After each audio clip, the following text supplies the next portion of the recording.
Maya, I think Dr. Jenkins is. I have this statement to read about the committees that was given by Bart. That was reached last meeting. I'm gonna read it. This, I'm Okay. really pointing to insert here. Doesn't have to About the be. committee? Which one? This is the announcement about Southside Elementary. I see. Okay. That announcement, so I can read it at the beginning, which is good. Chair. I mean, yeah. Yes, sir. Yeah, I see it set for item 3. So yeah, let's go ahead. All right. Thank you all for joining us tonight. I'd like to call this in-person work group to order dated February 6th. 2023, and our first order of business, item 3.1, we have an announcement from Dr. Jenkins regarding the new Southside Elementary School. Okay, thank you very much. Board Member Castro and the other board members, I have an announcement here about Southside Elementary School naming that I'm very pleased to read off tonight. Good evening. Tonight, we are excited to announce that we are seeking proposal for naming the new elementary school that is being built in the Rimrock area. This site currently houses the Badger Rock Neighborhood Center and Badger Rock Middle School located at 501 East Badger Road. The new elementary school will be attached to the current building and will serve between 400 and 450 students. This site is in the center of the community, providing one of the best walking school options available, and is located next to a current City of Madison Park. The new school, as designed at this time, will have the same attendance area that exists today for Alice Elementary School. Students who primarily reside in the Rimrock area will have neighborhood attendance areas access to the new neighborhood school. We're extremely and excited to be working with the Rimrock area community to conceptualize the educational model and other features of the new school. We cannot wait to welcome Rimrock area students to the new neighborhood school. We anticipate that the new school will be open in the fall of 2023, but could be affected by construction timelines. There will be active communication and the school community throughout process to keep families informed. Updates on the construction process can be accessed on the MMSD website. Tonight, we would like to share that the naming process has begun. According to the board policy, timeline requires a 30-day period for collecting proposals that adhere to the criteria in the board policy 6700. Proposals for naming the MMSD building or facility.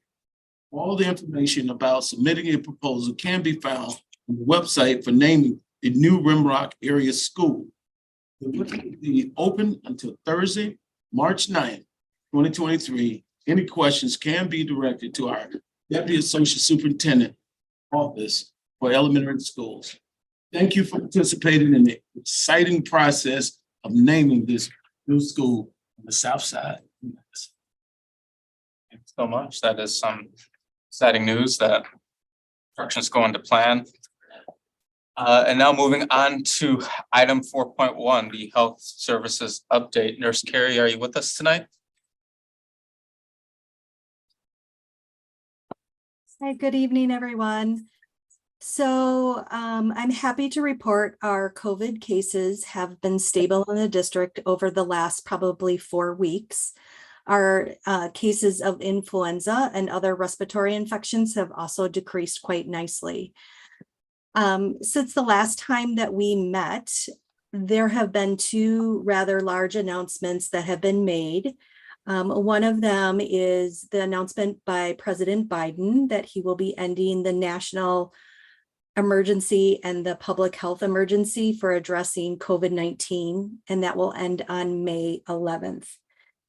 Overall, this really means that this will end federal COVID-19 relief money that's used for testing and vaccines. Our Department of Health Services and our local public health department are working on updating changes to any guidelines that they might have regarding this. So in preparation for that, DHS also released a similar announcement that they will be ending the Testing in Schools program on April 30th. We are meeting this week with our testing vendor, ACL, to discuss the transition plan. We are going to be able to continue to have home rapid antigen test kits available at least through the end of the school year. As we have always done through this pandemic, we have our meeting with our medical advisors and our metrics team, and we're going to be reviewing this new information and discussing our next steps. But probably the most important to note, even though these changes are all happening, it doesn't mean that COVID is still not present. It doesn't mean there's a change in the mitigation measures.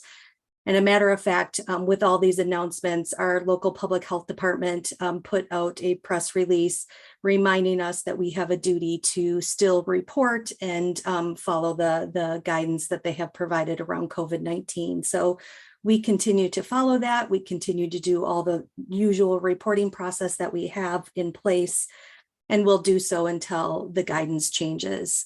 So we are expecting that we will have to make some changes and expect something coming before the board because it will affect our staff mandate for vaccination as well. So I would expect something to come to you for the March board meeting.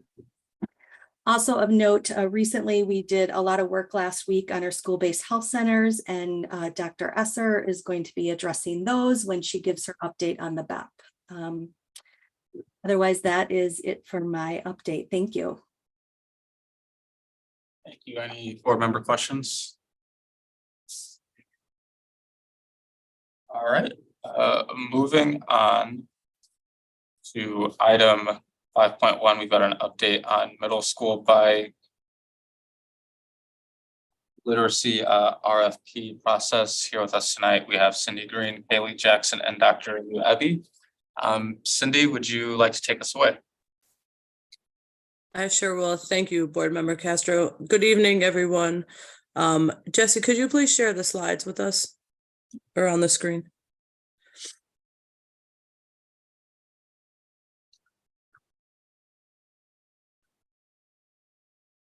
Could you go to the next slide, please, Jesse?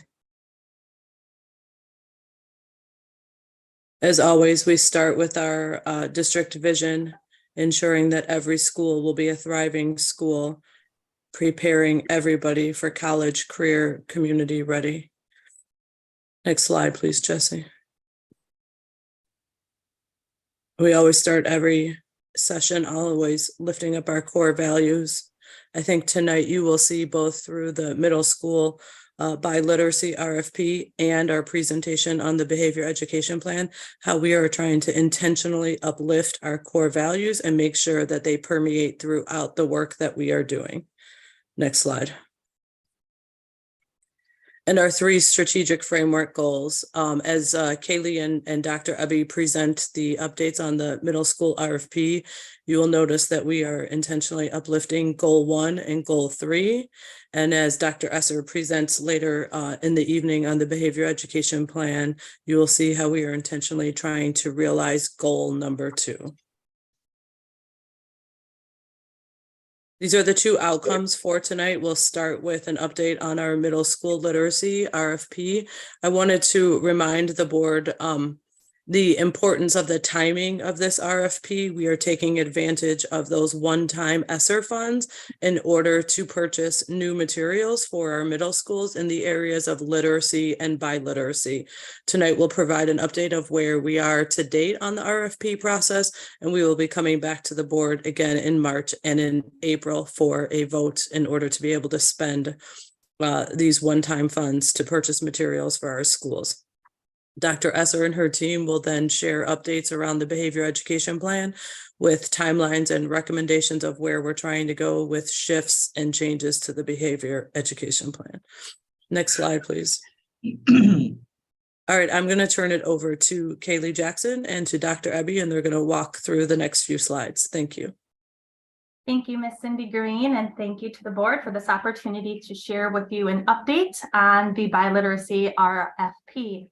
The slide that you're looking at right now shares with us a reminder of the charge to the committees and the overall process. This process is very similar to the process that we went through with our elementary committees as well.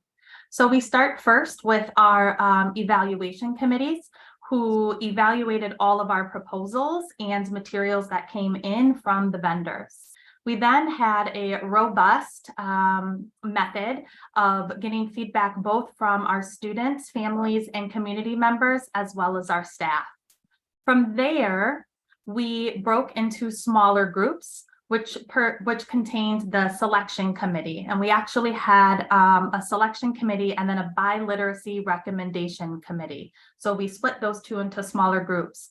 Those groups were charged with taking the feedback that we got from our stakeholders, as well as the evaluations, to number one, lift the top three ELI vendors, and then to make a recommendation for the biliteracy. From there, we take those recommendations and those materials to the superintendent and to central office staff, and then we will be presenting to you all with a recommendation for adoption.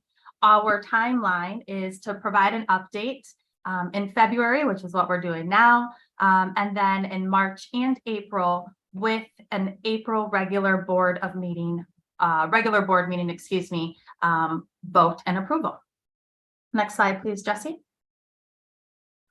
This timeline here on the screen is showing you where we've been and where we're going. What you'll see with that neon green vertical line is where we are right now. What you see in orange is the work of our evaluation proposals and materials. So that's our internal cross-functional team that was made up of various staff throughout the district, which will be shown on the next slide. What you see in blue are the vendor activities, and then in red are our deadlines. So what you'll see is we had 2 RFP submissions that went out both in August, one for literacy and biliteracy, and then we actually did a second biliteracy one in September as well. Throughout the months of October, November, December, and January, our committees have been working to evaluate those proposals.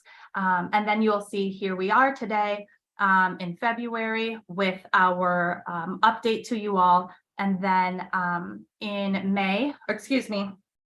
April, we'll have our vote, and then we'll be working to get our materials after July 1. Next slide, Jesse. So what you'll see here are the evaluation committee membership. In gray beneath, you'll see our steering committee. That steering committee was made up of our central office staff from a variety of different departments to be sure that we had the right eyes on everything within this RFP.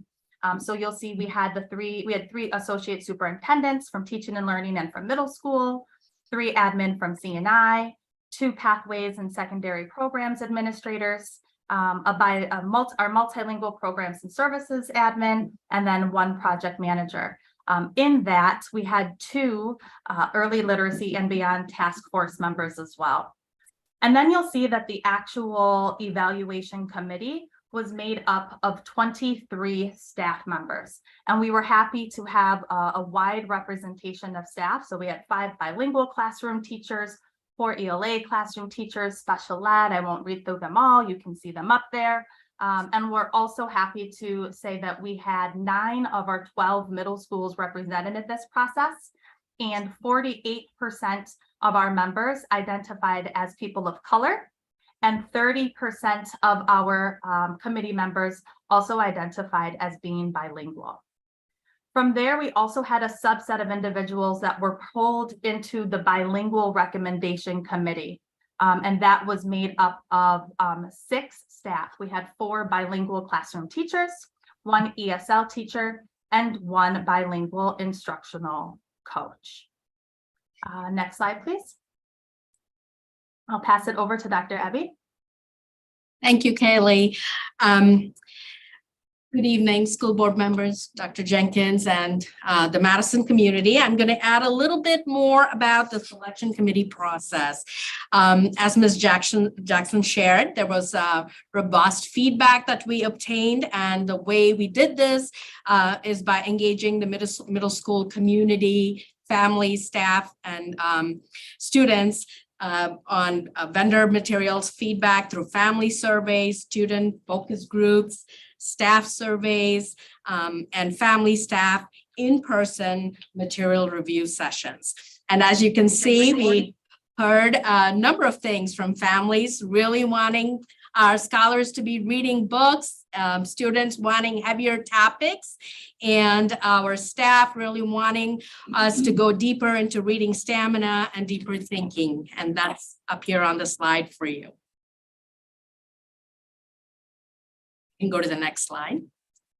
And we ended up with 6 vendor proposals submitted to the first RFP, 5 English language arts only proposal, 1 biliteracy proposal, and on the second RFP for the biliteracy material, we had the same vendor who submitted the proposal. And the way the process worked is for the ELA portion of the RFP, we calibrated across all evaluation committee work. We engaged in virtual vendor presentations. We examined student, staff, and family community feedback and voted for top 3 vendor proposals and drafted our executive summaries. And for the bilingual recommendation committee process, we calibrated on parameters of recommendation, brainstormed and conducted a SWOT analysis of viable options, and then we drafted our recommendations. And then our top 3 vendors for ELA are Open Up, McGraw-Hill, Savas, and Savas for our biliteracy recommendation as well. And of course, we reflected through the entire process, and some of the things that we learned are there's a varying level of understanding of science of reading. And because most of our sessions, the review sessions were virtual, that always has limitations.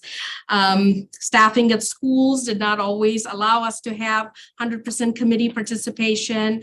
And as I mentioned earlier, there was limited biliteracy vendor proposals that were submitted. And these are our next steps. And the selection committee and the biliteracy recommendation committee will be meeting with Dr. Jenkins.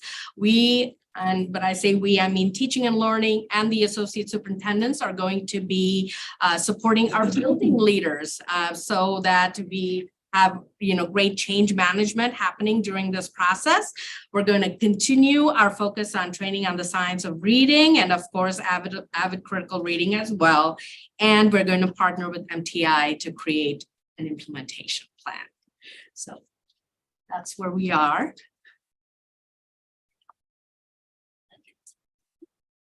All right, board member questions, board member Vandermolen. Absolutely. Excellent presentation. I just have a few questions, if I may, and one suggestion.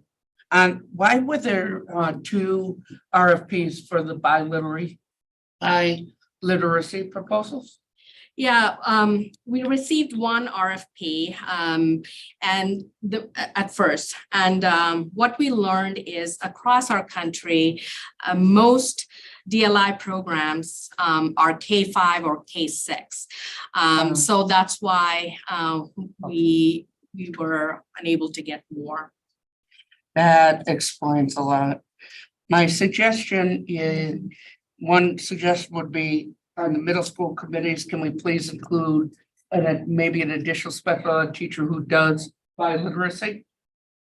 Because I do know we do have some biliterate special ed subs who are DLI.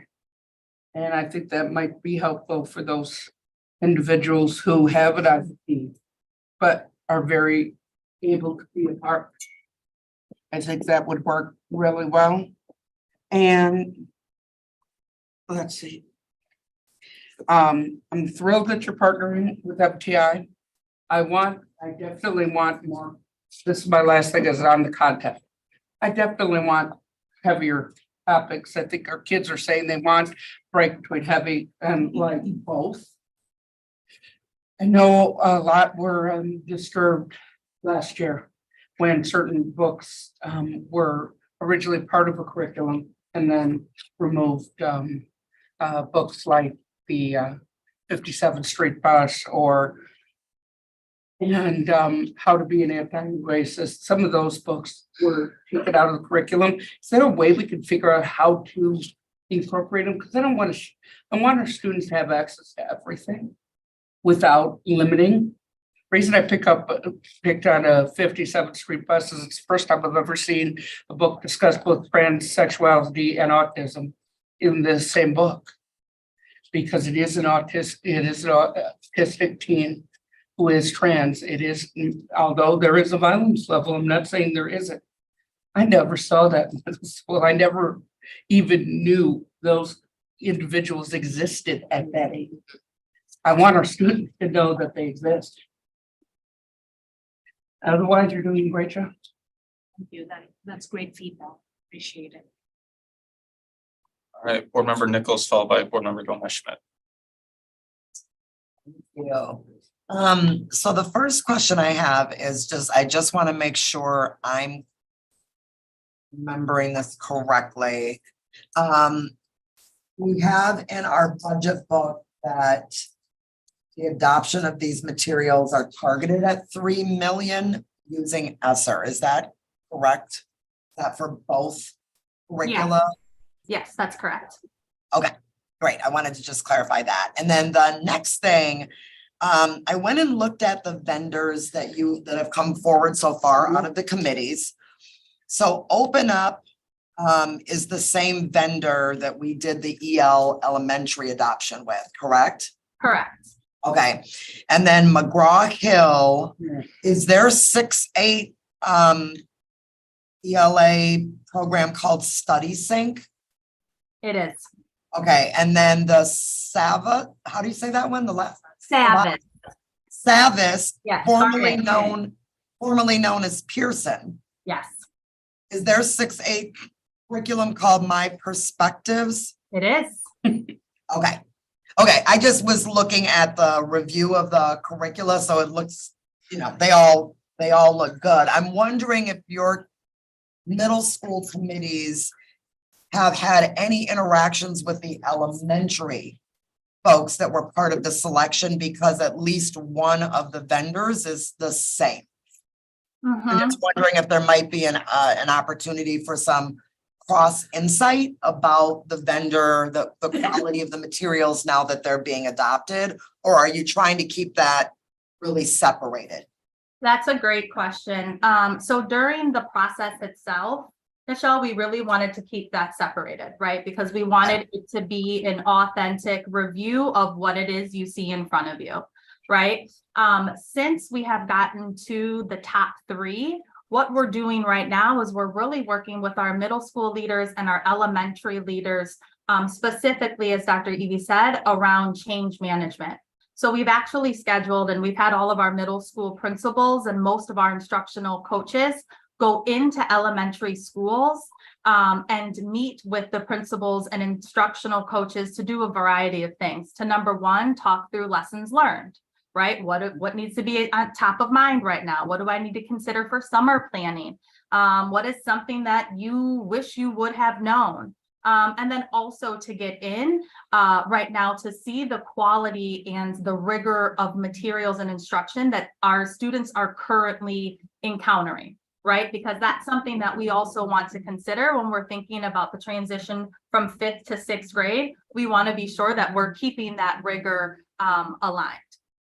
We're going to continue, Board Member Nichols, to think through and provide opportunities to continue to do the same and get our middle school folks into our elementary buildings throughout the next few months. Okay, yeah, I'm really happy to hear that, because it seems like there's already so much wisdom out in our schools about folks who were either part of the selection and review committees at the elementary level, or who are in implementation mode right now and probably could be lend their voices in the middle school selection. I have two remaining questions. One is, as I recall, I could be a little murky on this. I thought last year there were a set of middle schools that were either piloting or implementing a new math curriculum. And my timing might be off in terms of the timeline of that, but I thought that there was a new math curriculum also. I don't know if it was in all of the middle schools or just some, but I'm just curious about for those schools that are implementing a new math curriculum, when we're starting to think about then also bringing in a new ELA curriculum, how are you all assessing for just kind of overload or any challenges with implementing a couple of new things? So Nichelle, I think you might be thinking about the algebra curriculum. So we bought new algebra curriculum, which does get implemented in all of our middle schools, usually either for students identified as advanced learners or for 8th grade. In most cases, if you are a math teacher or algebra teacher, you are not an ELA teacher. At middle school, we departmentalize somewhat. A lot of teachers do ELA and social studies, others do science and math. So for that specifically, there would not be an overlap where a teacher would be doing both sets of materials. We are thinking about middle school math materials for the an RFP 23-24 to implement the following school year, and we'll think about what that would look like in terms of if there are any kind of overlaps for teachers, but that's still in the planning process.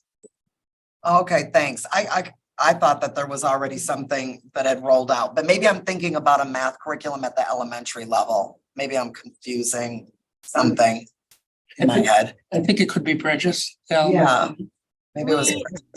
We did pilot math materials at the high school level last year, so that may be what you are thinking as well. Okay. But Well, middle thank school is clear. Cool. Thank you for clarifying. And then my last question is related to one of the reflections and insights you had about finding that there are varying levels of understanding about the science of reading. And I just wanted to clarify, is that with staff, with families? Like who exactly has the varying levels of understanding? Because my understanding was we were focusing more on avid critical reading at the secondary level with kind of a smaller dose of the science of reading in our secondary schools. So if you could just clarify. So Kayla, you want me to start? Yes, go ahead. Okay.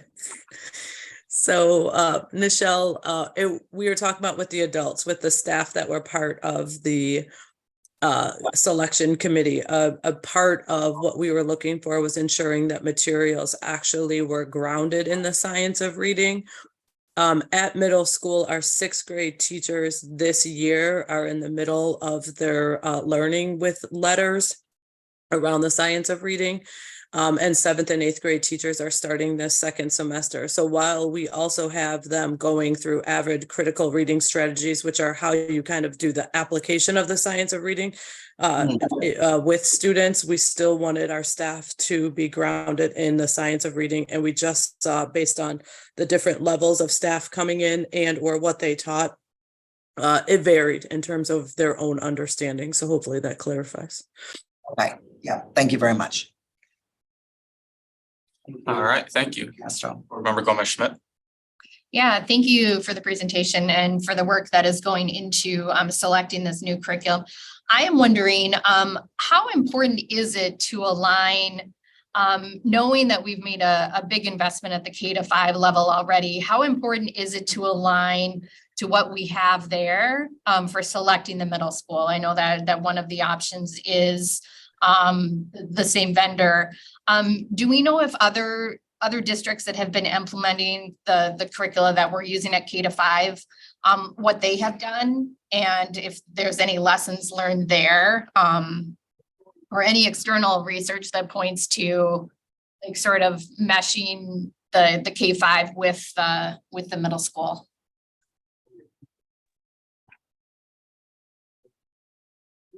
Cindy, you start. I'll start and then I'll turn it to Kaylee and Dr. Ebby. I think that there is of great importance to have coherence across the system. I think especially when I think about the work in Madison, that coherence is really important for our students where we have high mobility, as well as to ensure we don't have duplication. Sometimes you'll see overlaps if you have different materials at elementary versus middle school, where you will see crossover and students are either receiving the same content at different levels. So for us, I think it's really important that we have coherence for our schools. That can happen if we're really intentional with different materials, but it also is harder to do and puts the burden on staff to make those connections if we don't have the same set of materials. Many districts that are implementing Open Up and or EL, they use it all the way through high school. Actually, there's an approach at high school as well. And there's a full model about implementing CREW, and which is like an advisory structure, kind of project-based learning as you get into the upper grades. Yeah, I'll pause there and I'll let Kaylee and Anu, but I do think coherence for us is critically important. Yes, I 100% agree with Cindy. I think the other thing to consider when we are going to be adopting materials is we're not just adopting materials, right? Because we know the materials in and of themselves don't create,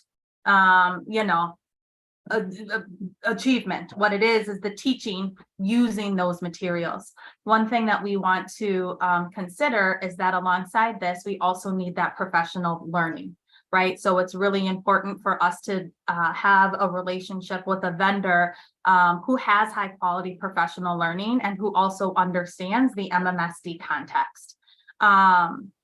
In terms of that transition, again, from that 5th to 6th grade, I know Cindy spoke about we could do it with other materials, but it would put the burden on the teachers, right, to be making those connections. I also want to stress that there'd also be a burden on students. Right, there are very clear learning protocols and student protocols. I'm sorry, there's noise in the background. Learning and student protocols that exist in K-5. And we know that the more we can get our students learning in the content and learning in the skills and not learning the different protocols and the how, the better, right? Because we're not taking up all of their brain energy to be like, oh, I know you talked about it like this way in 5th grade, but this is how we do it in 6th grade. But we can really spend that time in the content and skills. Dr. Ebby, anything you wanted to add? Yeah, I definitely agree with the coherence, the professional learning, and having the cognitive energy going to learning the content.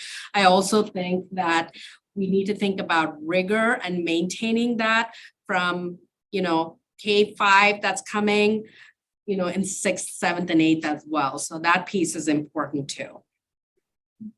Thank you. Another one of my questions was around, I took a look also at the ones that, have made that the top 3 list, and some of the curricula for middle school seem to have also, in addition, intensive interventions or interventions that are matched to the curriculum. Is that something that we're looking at too, or would that be something that we would add with a different curriculum, or do we already have something robust at the middle school that we use for that? So when we Part of the wrote process, yeah. when we wrote the RFP, we asked for vendors that had interventions built in.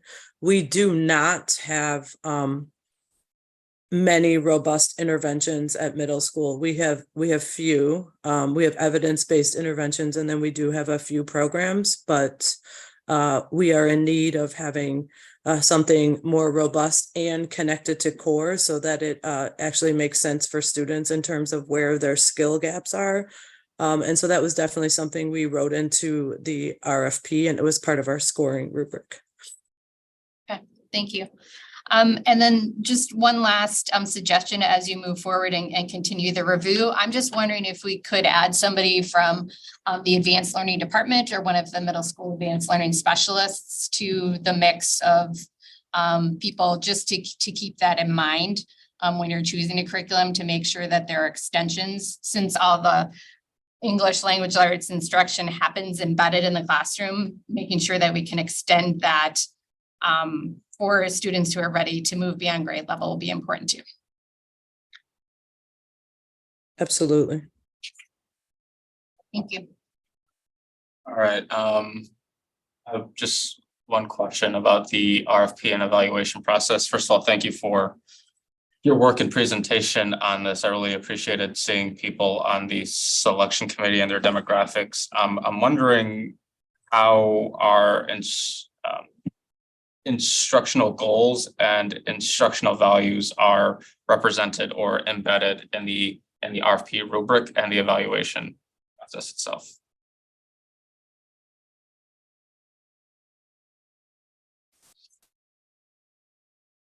Sure, I can start and then I can turn it over to Dr. Ebby and to Ms. Jackson again.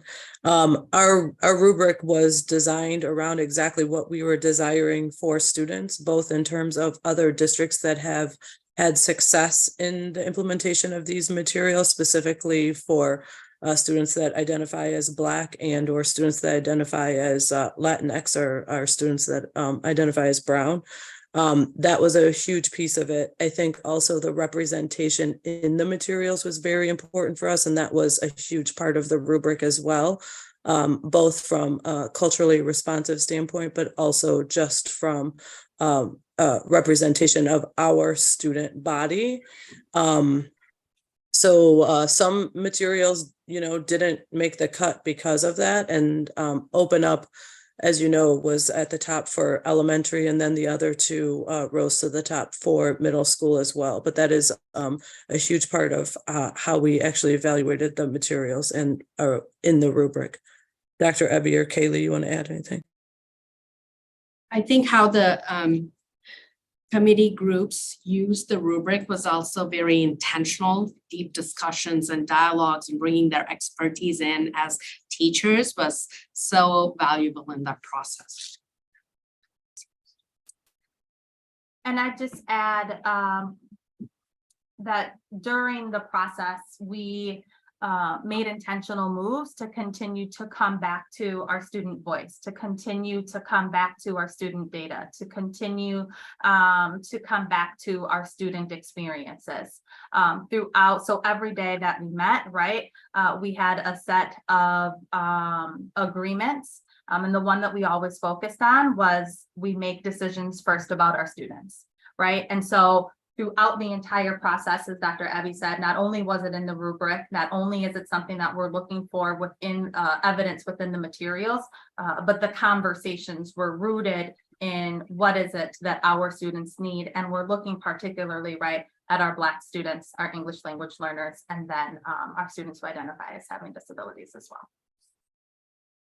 Thank you. And my last question is, kind of like the K-5 reading materials, do you think we'll have to purchase like supplementary materials with this one? Yes, I will say that no set of materials is going to be, the one and done. So I do see there being an opportunity for there being supplemental materials regardless of which vendor it is we go with. What we would want to do is a similar approach to what we have done with elementary this year, right? Where we're not purchasing everything all at once and then we're doing all of the things all at once, but we're taking a year to really learn our core materials and then to identify what those gaps are, the different components of those gaps, and then work the following year or work within the second half of the year to get them for that following year. Got it. Thank you. Board Member Muldrow, followed by Board Member Pearson. Thank you all so much for this presentation. I want to hone in on the literacy stakeholder feedback. There's a comment from a student that I deeply appreciate, which is, after studying deep deeper topics. We need some breaks with fiction, horror, and adventure, especially from serious topics like the Holocaust. I think looking to how we incorporate sci-fi, fantasy, and like the more imaginative or playful aspects of literacy is something I'd love for us to talk about a little bit, whether that be graphic novels or whether that be fairy tales. I think, you know, our young people are inundated with an incredible amount of heaviness and have been responsible for, you know, navigating their safety and the safety of their peers for the last few years. And I think if we can create spaces that alleviate that while creating learning, there's a heck of an opportunity. So thank you for gathering that feedback from a young person. And also, how are we using that stakeholder feedback to move us forward? You want to go?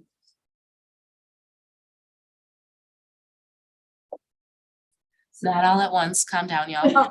I know, but- We're So definitely, oh, go ahead. Cindy. Go ahead. Nope, Dr. Abby, you go first. No, we're definitely, that was included in our discussion. As we were talking in our selection committee, we were definitely reviewing the feedback from our families, our scholars, of course, and the community, and taking it very seriously.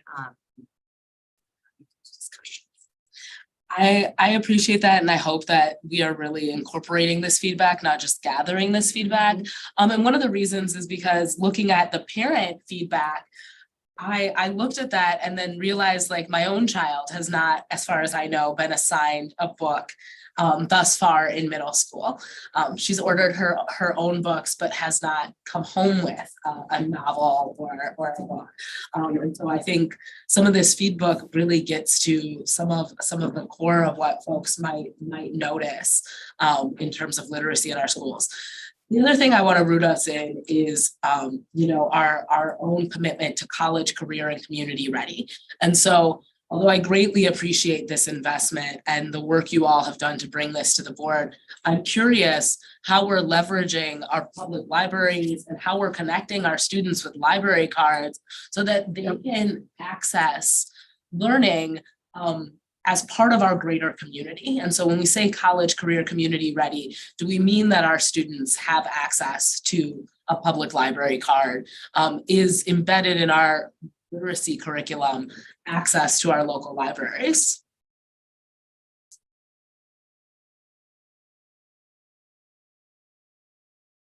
I can start. I want to go back to your other question, just to let you know that also within the rubric, the balance of genres that we were looking for the materials was really important, right? We've heard sometimes materials are real heavy on nonfiction, or they're heavy in the literary side and not nonfiction. So that the balance of genres was really important also for when we were looking at the materials. That is a great question. And I actually don't know the answer. I know pre-pandemic, we used to have the library card applications, and we used to have students at all of our schools, usually through our LMTS, complete those library card applications. And I would have to follow up to see if that is a practice that we still do and something that we need to get back to. But I actually don't know where we are with that right now. I would just say I greatly appreciate that we were doing that before the pandemic, and I do understand that field trips over the course of the last few years have just been incredibly challenging. So I don't want to, you know, negate to acknowledge why we may have paused that work or changed the way we do that work. And simultaneously, I think there's a lot to be gained from our young people understanding that they can go to their local library and, you know, have access to pretty much any book that is on the market and have the support of our library staff. And so I hope that if we're not doing that, that we reinvigorate that process, because I do think part of being community ready, especially when you're, you know, a 5th grader or a 6th grader or a 7th grader, is having a library card. Thanks, y'all. Thank you, Board Member Pearson. Yeah, thank you. My questions are just along the lines of saving, just to get clarity around the timeline. And so we should all vendor materials ordered July 1st, but if there are any supplemental ones, what I heard you say, Kaylee, was that there's a potential, but after the year has gone through where you guys are able to implement most of the curriculum, does that mean then? I'm just trying to get like, when we're talking about our budget right now, when that might be coming to us as a request. Because I know that right now you all are using ESSER dollars for this. And if you've looked to see like which company has supplemental materials and just like a ballpark of the cost possibly, just so that we can just kind of think forward ahead. Yeah, that's a great question. So what we would do is we would want to implement our materials for a semester or so and provide schools and ourselves with that time to identify what's there and what isn't there.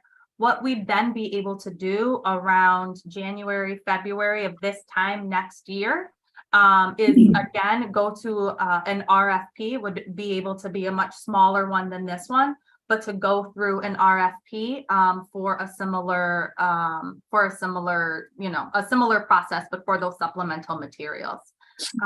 In terms of cost, let me do some research because we're doing that right now on the elementary side and get some numbers back to you. I don't want to speak the wrong thing. But we do have some numbers handy that we can look at to kind of ballpark that.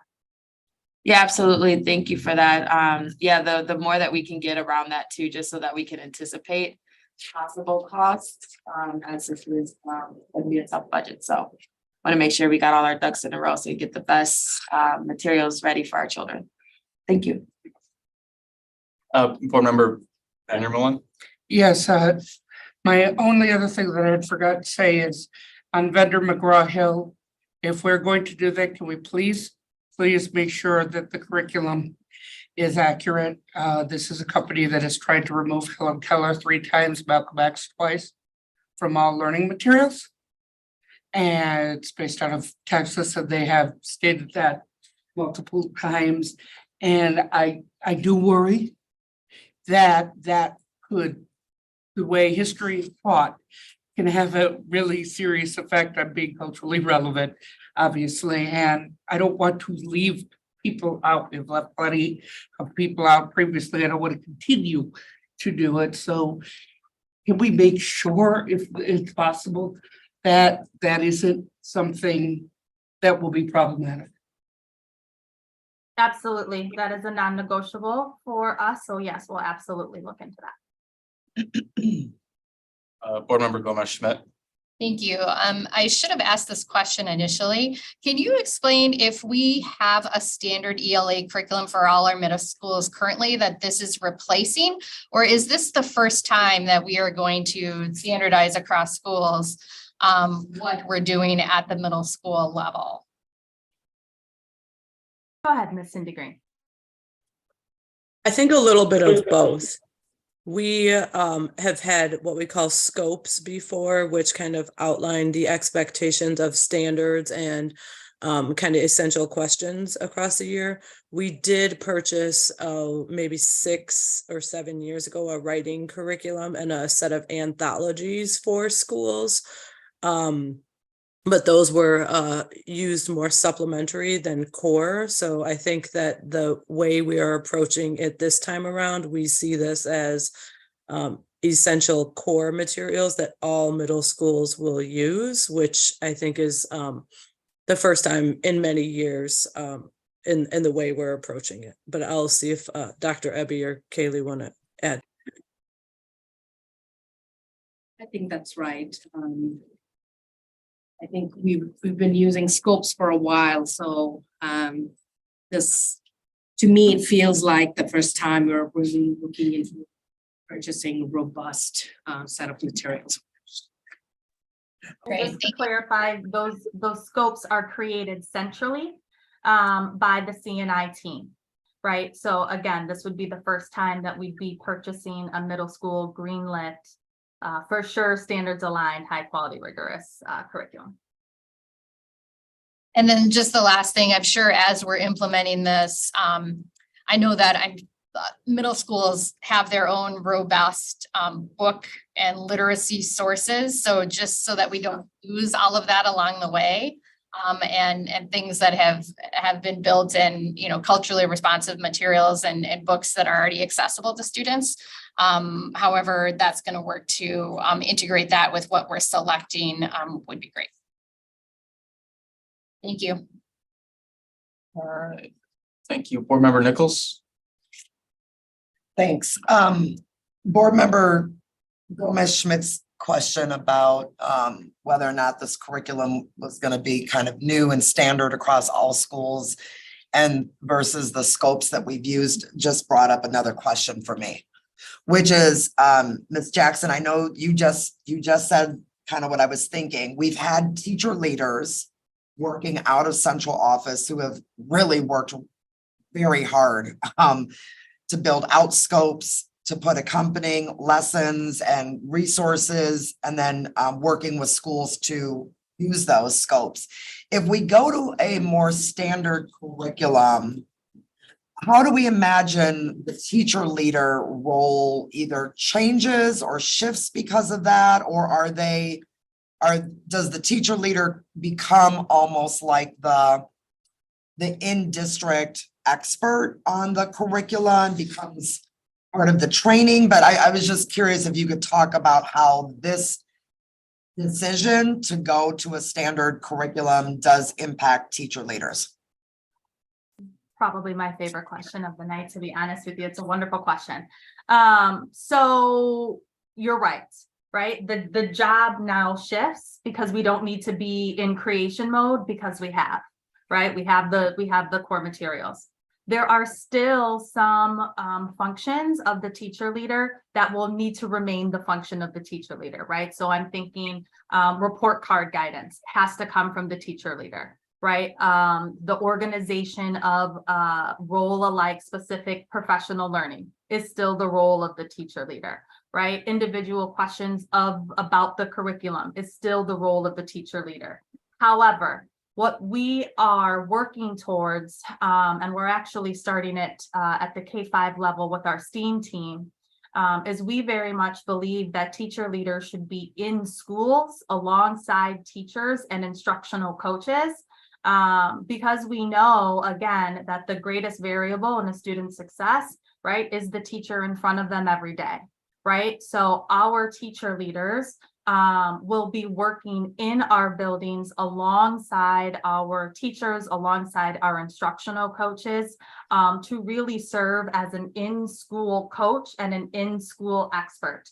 So whether that be co-teaching a lesson, whether that be co-leading a grade level meeting, right? We want to have our teacher leaders in the schools alongside our teachers, supporting their professional development with these materials as much as possible. Cindy, anything you want to add to that teacher leader role?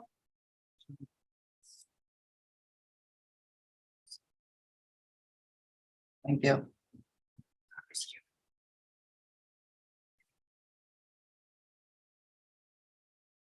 All right.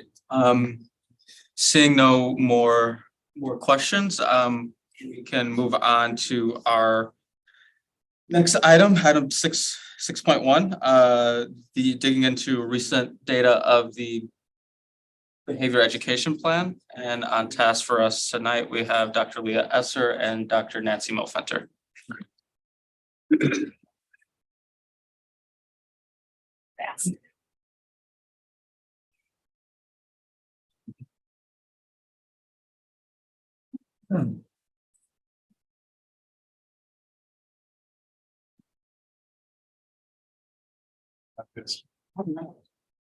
Good evening, everyone. Thank you for having me. Board Member Castro, would you like me to get started? Yes, please. Awesome. All right. I am joining you here in person, and Dr. Mofenter and Ms. Green are here virtually with us as well to help support tonight's presentation. My slides here. Okay. As you know, I'm Leah Esser. I'm the Executive Director of Student and Staff Supports here in MMSD. I am serving my 6th year in this role, though I took a 3-year hiatus in the middle of that time. So my 2nd year back here in this position. So I have talked to you about the behavior education plan many years before, though you had a short break and I'm back again. The behavior education plan was initially implemented in 2014 and has always been grounded since before it was even written in 8 guiding principles and 3 concrete goals. Goals 1 and 3 are outcome oriented, focused on increasing belonging and decreasing disparities in exclusionary discipline. While what I'm going to share, not necessarily improved outcomes. I still come to you confident. I still come to you optimistic. And I do believe that there is work that we can do and focus that we can put in order to change outcomes for our scholars. And tonight I will outline what that process will look like moving forward. Since we've implemented the BEP, and Jesse, you can go to the next slide. And even before that still, MMSD has been reviewing and reflecting upon our behavior data and outcomes for our scholars. The BEP was written with a theory that we would avoid exclusionary practices, and inherently in doing so, limiting what you could suspend for, our outcomes have improved as it relates to the number of suspensions. However, the disparities have been consistent and persistent since the days of the Code of Conduct and through the BEP. So I want to just acknowledge that and be quite honest that we have to do something differently. In 2017, we actually did a 3-year evaluation of the behavior education plan, as some of you may recall, and identified a series of lessons learned and implementation steps meant to influence and change outcomes. At that time, it was critical we understood what was working and what needed to be adjusted.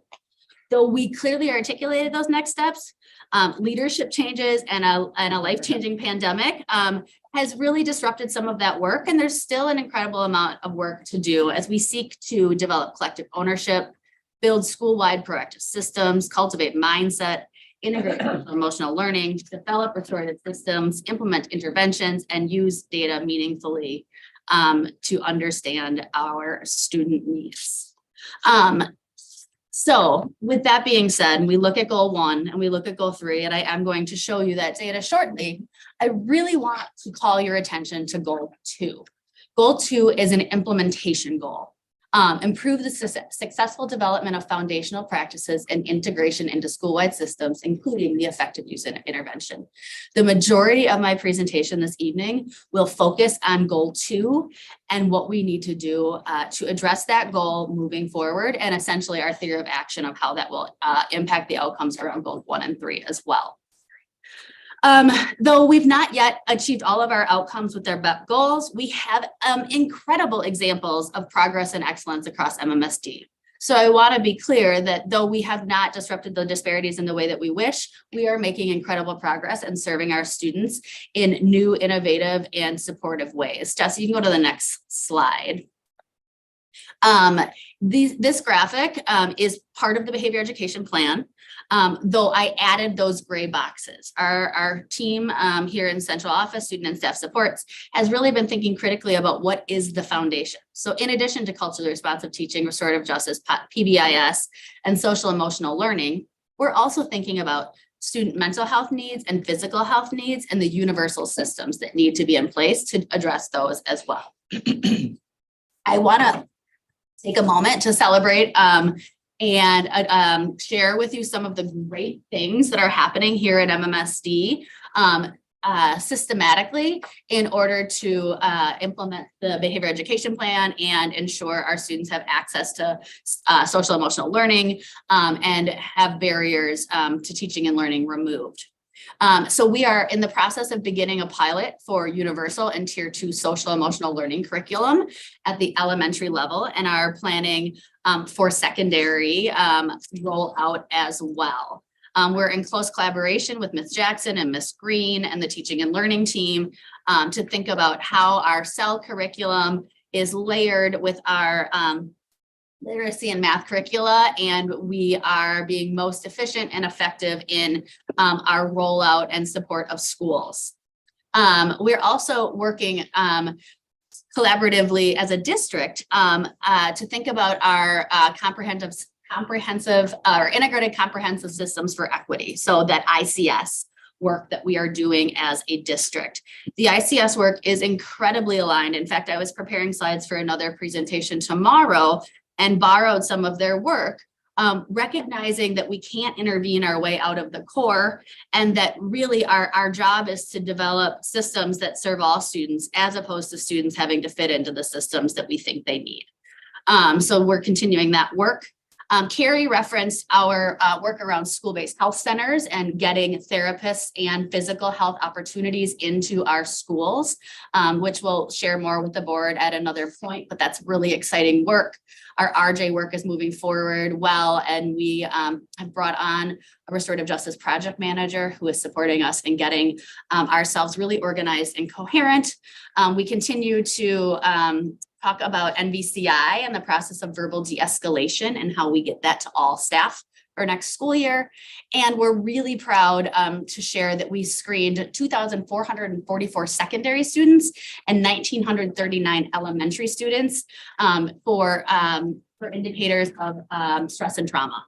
And have put interventions in place, both in school with families and in the community to address their needs.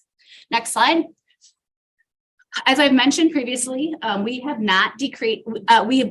decreased the number of overall events or incidents since the BEP was implemented. But over the last 3 years with the pandemic, things have been uneven, and it's made it more difficult to compare. However, if you look at 1920 and 22-23, this is the first semester only. So before the pandemic in 1920 disrupted our data. So that 1920 to 22-23 is probably the purest data you could look at right this moment on the screen. And you'll see that we are down at elementary and high school, but we are slightly up at middle school, a trend that persists in different data that I'll share. I want to note on the next slide, Jesse, that our goals are not being presented in sequential order. I'm sharing with you goal 3, then I'll share goal 1, and then we're going to go back to goal 2, as I said earlier. On the previous slide, you will see that at middle school, 9% of scholars are suspended out of school, whereas 22% of Black middle school students and 17% of students with an IEP are suspended out of school. So there's disparities there. Similarly, 9% of total scholars suspended out of school in high school, yet 5% of all students suspended were Black. Similar in high school, 5% of all students were suspended, yet 15% of those were Black and 12% were student disabilities. So just confirming that our disparities are still there and still require our incredible attention. And then the same trends are similar for our next slide when we look at safety and belonging. Generally speaking, our students feel most safe and that they belong most when they are in elementary school. 88% of students feel safe, 87% feel they belong. I am pleased to see that number, but I want to just note that of the 12% of students who don't feel safe, or the 13% of elementary students that don't feel like they belong, we owe them something more and different. So I want to celebrate those who are doing and feeling connected to school and feeling safe at school, but I would be remiss to not acknowledge that those are human beings that represent the other part of that bar. You'll similarly see in middle school, that sense of belonging takes a pretty big decrease, which is similar to what you see in terms of our suspension data as well. So really that focus on belonging will be imperative, and especially at middle school. In fact, I am working right now with Beth Vadi and our research department to consider how we study and address belonging in middle school our trends run contrary to the national trends, whereas in the national trends, it's typically high school that is the lowest in terms of a sense of belonging. And so we're trying to understand that a bit more and to understand from our scholars what works and what they need moving forward, and really working to put our scholars in the driver's seat about what comes next for school and for this work. I am almost done and we can chat more about what next, but I want to talk about goal number 2, implementation. So we have not, as far as I am aware, ever had a reliable tool to measure each aspect of behavior education implementation.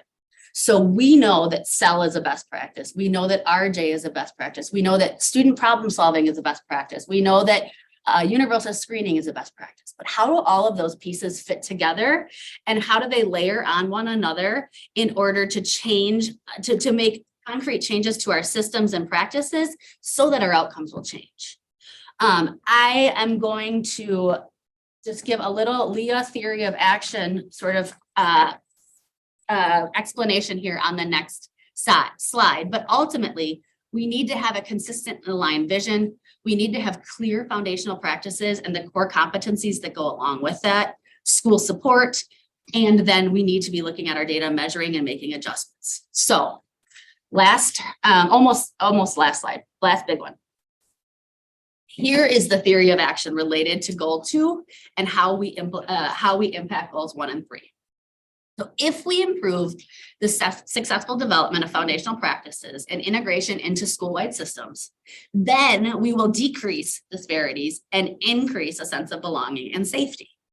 But to do that, we can't just implement RJ or implement CEL or hire more psychologists. We really have to take a critical and concrete look at what systems, practices, and rhythms and routines need to be in place in order for those programs to actually have a positive impact on the school environment that extends beyond one champion or one team. So we look at this idea of what are our foundational practices. Our team needs to create that roadmap for school. These are the pieces that need to be in place. These are really requisites to doing X, Y, or Z, because if this is not in place, you will never be able to actualize your goals in implementation. So teaming structures, for example, is incredibly important. So we want to focus on teaming structures, making sure that schools are really thinking about what do you need to meet about and what do you need to talk about. So what are your teacher teams? What are your student services, your problem solving, culture and fun? How are you looking at data? And then how are you using those pieces to really determine what's your focus? So what are the lowest common denominators or the most foundational aspects of the work that need to be in place? And how can you ensure that, how do we ensure that schools prioritize those things first? So rather than immediately jumping to a tier 3 RJ circle, how do we work on mindset around RJ and that sense of belonging and community, for example? We then need to make sure that everybody is trained and has the resources to implement whatever it is that we're doing. So if we say that universal screening is a core competency, then all student services staff should know how to, at elementary school, implement bounce back, for example. And we need to be able to collect, monitor that data and provide the training when there are gaps. We also need to have a targeted school support system that is looking at data and connecting back to the priorities and focus. Then we can think about individual student problem solving and how we address individual scholars who are struggling within our larger organized and coherent system. And then finally, we study the impact of our implementation and we sustain or adjust. This last piece I think is really important because here's what I think we will be able to see. We will be able to see that in the schools where this level of foundation is solidly in place, then we see changing outcomes for our scholars as it relates to disparities in exclusionary discipline and the increase of safety and belonging. And so in theory, if we, with fidelity, implement these foundational practices, we can study them and make a clear link to student outcomes. And if they're not impacting student outcomes, then we can do something differently. But until we get really clear on what it is, how we measure it, and how we know we're being successful, we will continue to have pockets of excellence, implement beautiful programs that won't be sustainable and won't necessarily impact our overall outcomes as it relates to our BEP goals. So really, it's not glamorous. It's not glamorous. It's really foundational, and especially post-pandemic, pretty critical for us as we need to work to move forward. As far as policy is concerned, I'll just transition to that really quickly and then end my speaking. Policy considerations for next year. We are recommending changes to some discrete aspects of policy for your consideration. Shortly, I'll talk about that feedback structure, but in general, we'd like to explore the following areas up on the screen for your consideration. These are things that have come up as potentially problematic that need to be adjusted as soon as possible. We would like to use this school year, next slide, Jesse, to focus on then our practice guidance and our systems around implementation. So getting really concrete on that cyclical process. So we are also in the process of hiring a coordinator of progressive discipline. We actually have multiple very viable candidates. It's been over a year, so we're super excited. And when that person comes on board, we will be putting together a team and committee to look at more substantive overall policy changes. And then also looking to work to make our goals measurable. So right now we have goals, but we don't have any target numbers. And I want to have that conversation with the board about like, what is it? Because I can sit here and say, oh, it didn't change, but like, it didn't change by how much, or it did change by how much. And I want to make sure that we're being cognizant of that. The revision feedback process will include our stakeholders, and I'll talk about that in a second. And we are proposing changes to the board that will be aligned within the MMSD framework and approach to policy and practice moving forward. So I just want to be clear that this doesn't mean we have to use Neola's recommended policy or practice guidance, but rather we want to collaborate as a district, consider other relevant policies and practices while ensuring an interconnection across our system. Scholars will be the center of all of our feedback. Our team is really looking at how we engage scholars differently, better, and first. We will also be collecting data from other stakeholder groups and just concrete methods. This feedback will inform both short-term policy changes, but then also looking to have a more permanent group of folks that are leading and providing support and guidance around the BEP and culture and climate in general. So the timeline is on this last slide. You'll see that for 2023, we are looking to make proposing getting feedback on small policy adjustments and convening our team that will be working on that updated implementation guidance. During 2024, then looking at a very comprehensive review, providing the board with an update and a timeline, and then sharing finalizing policy revision recommendations and implementation guidance with the board and rolling it out in our community. One thing we know for certain is that we have not had the strongest PD launches, so we want to be very, very intentional in providing professional development and everything we need past that last bullet to get us to actual successful implementation in our schools. Thank you. And Cindy Green, would you like to wrap us up?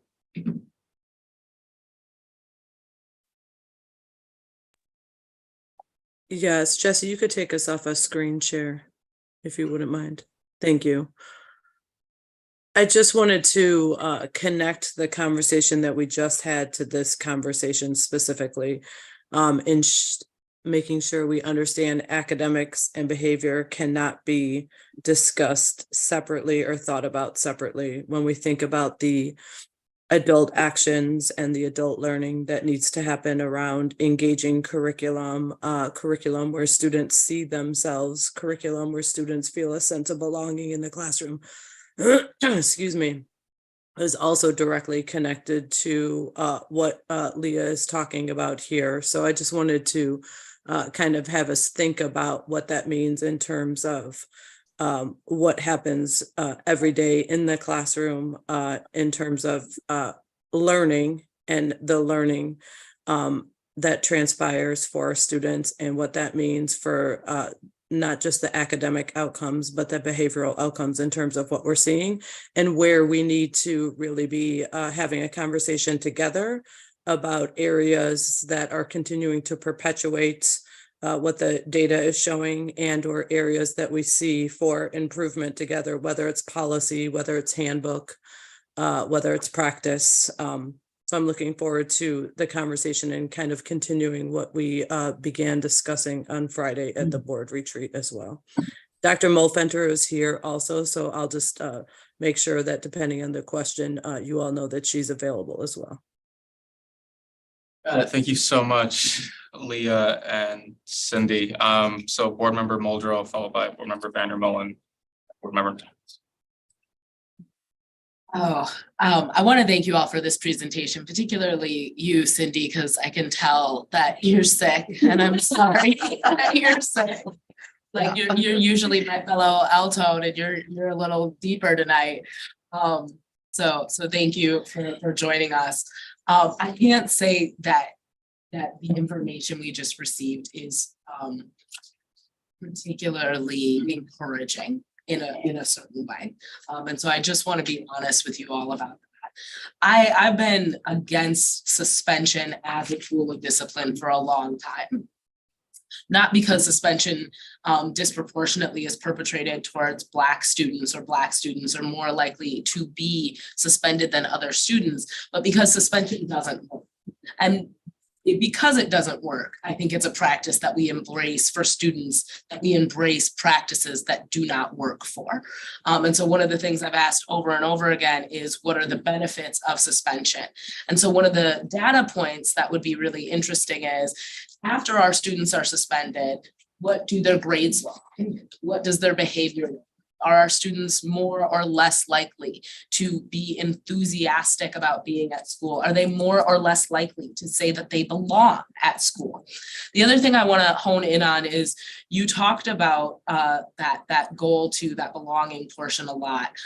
For that 13% of elementary school students who don't feel they belong at school, are we seeing overrepresentation of students of colors, or students of color, or students with disabilities in that 13%? Yes, because when we look at the disparities compared, we're consistently lower in terms of safety and belonging for students who are Black and students who have disabilities. And so at the elementary school, we may not have suspension, but we do have more seclusion and restraint. And we see disproportionality Black students in terms of seclusion and restraint, right? So seclusion and restraint and suspension seem to be related to one another. And I'm wondering if we can start to really the impact of suspension, the impact of seclusion and restraint. So does being secluded and restrained in elementary school make you more likely to be suspended in middle school? Do students who are restrained and secluded, does the frequency of which they are restrained and secluded go up or down over the course of their elementary school careers? So I guess I'm looking for a greater depth of data in terms of what our data actually indicates for our students. But I do think this time period in which we go, oh gosh, what a coincidence, the kids we suspend the most and the kids we restrain and seclude the most are also the kids who don't like being in our schools. I don't think we get to pretend those things are unrelated. So I think that these things sabotage the success of our students, and we need to acknowledge that it's very hard to be successful academically if you are being discriminated against, and if you are being subjected to the harshest disciplinary action available to your school. It's also sends our young people a very clear message that when they make a mistake, they're going to have that mistake used against them to the greatest possible extent within the BEP. And I think that that is incredibly damaging to relationships. So really looking at if we're not benefiting from suspension, what are we using it for? And are we intentionally discouraging certain students? The other thing I want to say is, as the BEP has struggled to achieve what it originally set out to achieve, I think it puts us as a board in an awkward position. I think there's a lot of things that we do as a board because we are hoping to shift the tide in terms of equity. And I think that we have to be willing to say, hey, we've made this major investment. We were hoping it would shift the tide in terms of equity. It has not. And what are we gonna do to recalibrate it in real time or change it in real time so that we don't continue to invest in things that are not working. And I think one of the things I think our community gets really frustrated with is hearing folks talk about equity, but not seeing the results of that talk be equitable. And so I think we're gonna have to have our language, our actions, and our outcomes come into better alignment. And I think the BEP is the place where we need to focus in. That being said, I'm like, all of that's easier said than done. So thank you all for doing this work with us. Thank you. Thank you, Board Member Vandermill and then Board Member Nichols. Well, you must have read the news today, Ali, because the Department of Education just came out with a recommendation saying that schools must limit suspensions of students with disabilities. It was just released today because it directly affects their ability to learn, and it affects their academic career. I can send the article afterwards. I also have it posted on my Facebook page. It's clear that those who are restrained are going to have more of a physical reaction. It's clear that physical discipline often is called for seclusion and restraint under the old system. I don't think it is now, but I think that was what it was when I started this work 17 years ago. I'm praying it's not the same. I don't know. What I am interested in asking, and I have a bunch of questions, if that's all right. And that is, can we get a breakout of the interventions that students have used in regards to the IEP, like which are used the most, can we disaggregate it on disability, on race, which are used most, whether they're successful, whether they're not successful. I think the problem with implementation is the fact that we can't measure anything. I think that's part of the issue. Which takes me to my second, and some don't even get interventions because we don't have staff. I mean, let's be 100% honest, we don't. Then my next issue is, how do we determine who gets the interventions? How do we prioritize? Do we prioritize elementary school? Do we prioritize middle school? How do we determine who does and who doesn't? The other thing is on bounce back. We hear a lot on bounce back. I know this sounds random, but I'm just going through my notes, which are kind of written haphazardly. On bounce back, I heard some of the schools, Hegel especially, they couldn't even get their bounce back coordinator started this year. And that's an entire elementary school full of kids who aren't getting services that the board has expanded access to, and people aren't getting it. As for the school board on the writing the policies, absolutely wonderful. Here's the problem. We need to write guidelines for implementation. I have no problem with the principals tailoring them for each school. I think that's absolutely necessary. What I'm asking is if the board is allowed to set the boundary and the principals work that way in the framework that the board sets.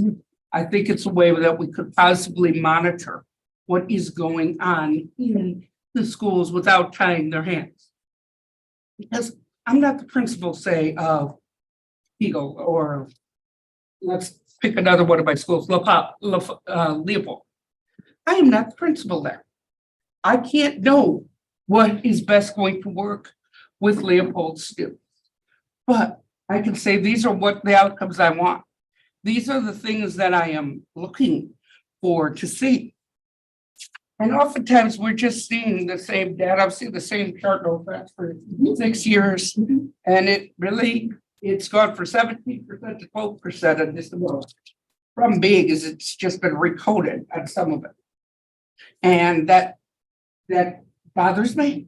It's not you, it's part of the pandemic, it's part of staffing, it's part of everything. But we're not getting change.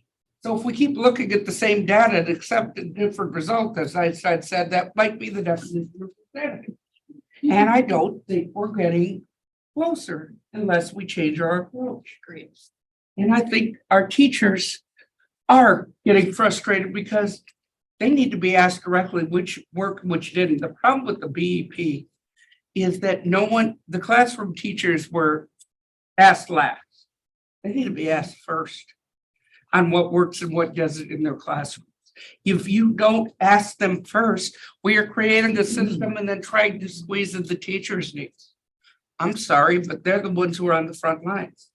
If I'm in a war, I want people on the ground making a decision. If I'm in a classroom, I want people teaching, making that decision on what is best. Yes, I can make a lot of decisions from this boardroom, but I'm not in there every day, day in, day out. Seclusion and restraint, I've worked on this for 17 years. Actually going on 18, oh God, I am old. But working on them for 18 years. And one thing I'm hearing is the same over and over. It has made my child more aggressive. It has made my child hate school. It has made my child suicidal. I don't think any of those outcomes are important or necessary in a public school. And I don't think that's going to help our school curriculum, because now when students assume discipline, they assume physical punishment. And that's the last thing I think we want. So I think we have to give the teachers the tools. Please don't get me wrong. But when you're secluding mostly elementary kids, it's I think first or fourth, with second or third grade being the most. I'm sorry, can you please tell me which 8-year-old can emotionally regulate themselves? I don't know many. In fact, I don't think I've ever met one, because it's not developmentally proper. Because their brain isn't developed enough to do it. So sorry for the diatribe / rant / advice, but this is something I've been passionate on for a long time, because behavior can be speech. In this case, the kids are telling you what isn't working, just we don't know how to hear us. Thank you, Board Member Nichols. All right, let me get my hand out. Right. Yeah, thank you, Dr. Esser. Thank you so much for the update and presentation. I know the last time we talked about the behavior education plan, it was probably close to, I don't know, 5 or 6 months ago. So I'm so glad you were able to bring this back. I had a little time to go into our data dashboard 2.0 and was playing around a little bit in some of our climate survey scorecards. So I have a couple of questions related to the ways in which we're trying to measure whether or not things are being experienced by our students. Okay, so tonight in the presentation, and first of all, let me just say, I was very impressed with some of the changes to the climate survey. At least some of the dimensions that I saw and some of the statements that we've asked students to respond to, I thought will give us a nice, much more holistic view of how students are experiencing school. So whoever made those changes, I just wanted to let you know that I appreciate that. So tonight in the presentation, you shared in one of the slides pretty high percentages, positive responses of students saying that they feel like they are safe and they belong, okay? And that sounds encouraging until I got into the dashboard. And in the dashboard, there were a couple of things that I noticed, which I think, I'm not going to ask you to respond to these data points tonight, but rather to think about what are they telling us related to this idea of foundational practices, systems school-wide. And so here are the two data points that I looked at. When we ask students about safety, and I looked at the statements within that whole dimension of safety, you reported on one statement, I feel safe in this school. Fair enough. What was interesting is there's another statement that says, how safe do you feel in the hallways of this school? And at the elementary level, 75% of elementary students responded positive or very positive, 25% were in the negative, very negative. As you go up to middle school, it becomes a 60-40 split. 60% of the students feel that's positive hallway, 40% negative. And then that carries on up at the high school. It's pretty much a 60-40 split. Another question that we ask is, how safe do you feel in the bathrooms of your school? In high school, it's almost 50-50. 50% of our students are saying it's positive, 50% are saying it's negative. When you get down to middle school, it's kind of a 60 positive, 40 negative, elementary 70% positive, 30% negative. Now, I bring these up. They're kind of micro dimensions within safety, but I think it's the micro interactions that are heavily influencing the way students actually experience safety. Getting a statement that says, I feel like my school is safe could be about, I don't think intruders will come in here, or I don't think that I'll be shot in my school, or literally I feel protected for the most part. But when you get into some of those other interactions and you see that there's a big shift from elementary students who we know are escorted down a hall with their teacher, they're in line, right? And then as students progress to middle and high school, they're in far more independent spaces without adult supervision, which is developmentally appropriate. And yet there's something there that I think we need to lean into around thinking about what does it really mean to implement foundational practices? And if the foundational practices are only seen as a classroom strategy, which I do think the classroom piece is huge, but if we're missing the fact that students are having interactions in bathrooms, in hallways, maybe even outside of the school building. I didn't run that data, okay? Those things also influence a sense of safety. So I just wanted to, I'm sorry I'm being very passionate, but I wanted to come back to that. I also noticed in the slide tonight that you reported on belonging. Again, pretty high percentages. The statement was, I feel like I belong in this school. When I looked in this version of the climate survey, that statement isn't there. There are some other statements within the dimension of belonging. So I don't know if that one was last spring and then the survey's been changed a little bit. This is not a got you moment, so you don't need to respond. But I was literally looking for that statement and I didn't see it. There are some other nice things in that dimension of belonging that I think give us a nice holistic view of students. But there was one thing that stood out to me in the belonging dimension, which is there's a statement that we ask students that says, how connected do you feel to other students?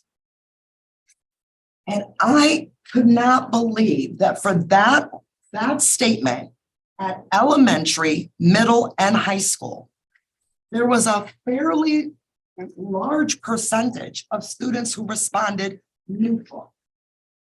Neither positive nor negative, but like, what does that say?